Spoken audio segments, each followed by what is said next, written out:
ఆయన పేరు భోగ లక్ష్మీనారాయణ. పేరుకు తగ్గట్లుగానే భోగభాగ్యాలకు ఏమాత్రం కుదవలేదు. తనకు ఉన్నంతలో గ్రామాల్లో తిరిగి ప్రజలకు సేవ చేస్తుంటాడు. అయ్యప్ప మాల వేసి పూజలు హోమాలు ఘనంగా నిర్వహించేవాడు. పండగ కార్యక్రమాల్లో చురుగ్గా పాల్గొంటూ అన్నదానం వంటివి నిర్వహించేవాడు. ఆసక్తి ఉన్న వారిని సొంత ఖర్చుతో యాత్రలకు తీసుకెళ్లేవాడు. చేసే ప్రతి పనికి లక్షలు ఖర్చైనా ఏమాత్రం వెనుకాడలేదు. అయిన వారికి రూపాయి అప్పుగా ఇవ్వాలంటేనే ఆలోచించే ఈ రోజుల్లో అతను లక్షల రూపాయలు ప్రజల కోసం ధారాదత్తం చేసేవాడు. అలాంటి వ్యక్తిని ఓ రోజు పోలీసులు అరెస్టు చేశారు. ఎందుకు? అసలు ఏం జరిగింది?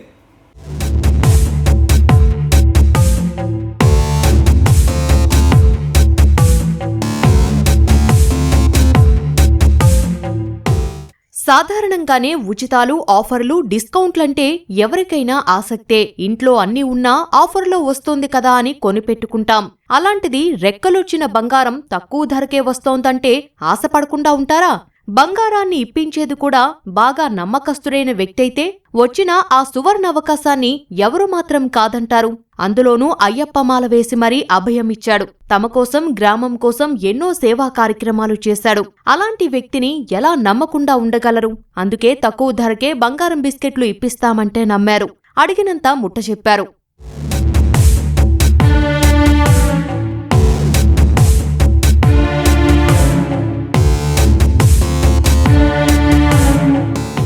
బంగారం ధరలు ఆకాశాన్నంటిన తరుణంలో తక్కువకే ఇస్తామంటే ఎవరైనా ఎగిరి గంతేస్తారు.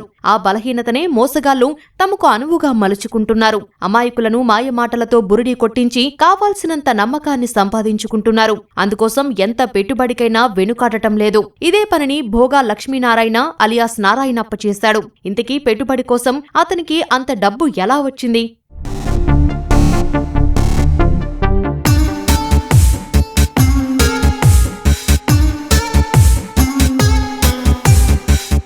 కర్ణాటకకు చెందిన నారాయణప్ప పలు మారుపేర్లతో ఆంధ్రప్రదేశ్, తెలంగాణ, కర్ణాటక వంటి రాష్ట్రాల్లో అమాయకులను బురిడీ కొట్టించడంలో ఆరితేరాడు. కొలువులు, తక్కువ ధరకే బంగారం, భూములు ఇప్పిస్తానంటూ నమ్మిన వారి దగ్గర లక్షల సొమ్ము కాజేసి పరారవుతుంటాడు. తాజాగా తెలంగాణలోని ఖమ్మం జిల్లా కామేపల్లిలో ఇదే తరహా మోసంపై కేసు నమోదు కావడంతో పోలీసులు అతడి ఆట కట్టించారు.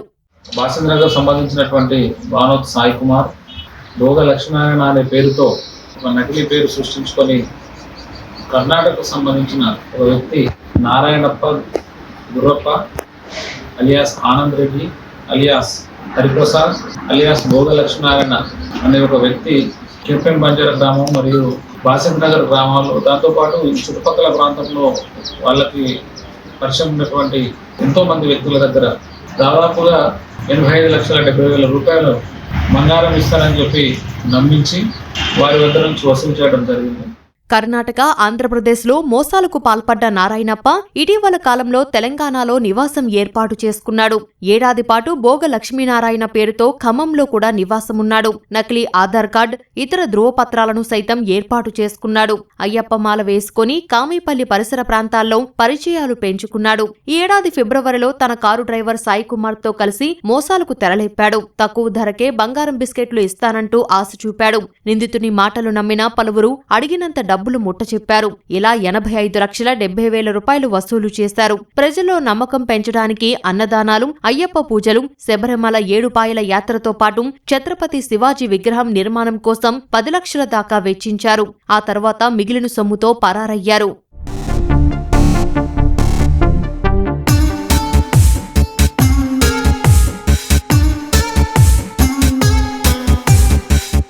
పారిపోయే క్రమంలో నారాయణప్ప, అతని డ్రైవర్ ఓ మైనర్ బాలికను తమ వెంట తీసుకెళ్లారు. మోసపోయామని గ్రహించిన బాలిక తల్లిదండ్రులు పోలీసులకు ఫిర్యాదు చేశారు. కేసు విషయం తెలుసుకున్న నిందితులు బాలికను స్వగ్రామం వద్ద వదిలి వెళుతుండగా పోలీసులకు చిక్కారు. నిందితుల నుంచి కారు, సెల్ ఫోన్లు స్వాధీనం చేసుకున్న పోలీసులు వారిని రిమాండ్కు తరలించారు. గతంలో కూడా ఈ గుర్రప్ప అనే వ్యక్తి ఒక్కొక్క ప్రాంతంలో ఒక్కొక్క పేరును నమ్మిస్తూ కర్ణాటక రాష్ట్రంలో, ఆంధ్రప్రదేశ్లో మరియు తెలంగాణ రాష్ట్రంలో ఈ 3 రాష్ట్రాల్లో కూడా తిరుగుతూ వెళ్ళిన ప్రతి చోట సంవత్సరం నుంచి 4 సంవత్సరాల వరకు అక్కడ నివాసం కిరాయికి ఉంటూ అక్కడ లొకాలిటీలో ఉన్నటువంటి కొంతమంది వ్యక్తుల్ని నమ్మించి అతని దగ్గర పెట్టుకొని వారి ద్వారా ప్రజలను మోసం చేస్తూ ప్రజల దగ్గర వివిధ రూపాల్లో రకరకాలుగా ఒక దగ్గర భూములు ఇప్పిస్తానని, ఒక దగ్గర బంగారం తక్కువ ధరకి ఇప్పిస్తానని, ఇంకొక దగ్గర ఇంకొక రకంగా అట్లా చాలా రకాలుగా ప్రజలను నమ్మించి మోసం చేస్తూ అదే మాదిరిగా ఉద్యోగాలు కూడా ఇప్పిస్తానని, ఇతను గతంలో రిటైర్డ్ ఎంఆర్ఓ అని చెప్పి నమ్మిస్తూ ఉద్యోగాలు కూడా ఇప్పిస్తానని అనేక ప్రాంతాల్లో గత 15 సంవత్సరాలుగా ఈయన మోసాలు చేస్తూ ప్రజల దగ్గర నుంచి డబ్బులు వసూలు చేసినటువంటి డబ్బులను ఇంకొక ప్రాంతానికి వెళ్ళి అక్కడ ఖర్చు చేస్తూ మళ్ళీ ఆ ప్రాంతంలో ఇదే మాదిరిగా మోసం చేస్తూ వాళ్ళ దగ్గర నుంచి మళ్ళీ డబ్బులు వసూలు చేసి మళ్ళీ వేరే రాష్ట్రానికి వెళ్ళిపోవడం చేస్తున్న క్రమంలో దాని మీద కేసు రిజిస్టర్ అయిన తర్వాత అన్ని రకాలుగా ఇన్వెస్టిగేషన్ చేసి సమాచారం తీసుకుని నిన్న ముచ్చర్ల గ్రామం దగ్గర సాయి కుమార్ మరియు గుర్రప్ప అనే వ్యక్తిని ఇద్దరిని కూడా అదుపులోకి తీసుకోవడం జరిగింది. కష్టపడకుండా వచ్చేదానికి ఆయువు తక్కువ. ఈ విషయం అర్థం కాక కొందరు పడుతున్న అత్యాసే మోసగాళ్ల పాలిట వరంగా మారింది. ఈ తరహా మోసాల పట్ల ప్రజలు అప్రమత్తంగా ఉండాలని పోలీసులు హెచ్చరిస్తున్నారు.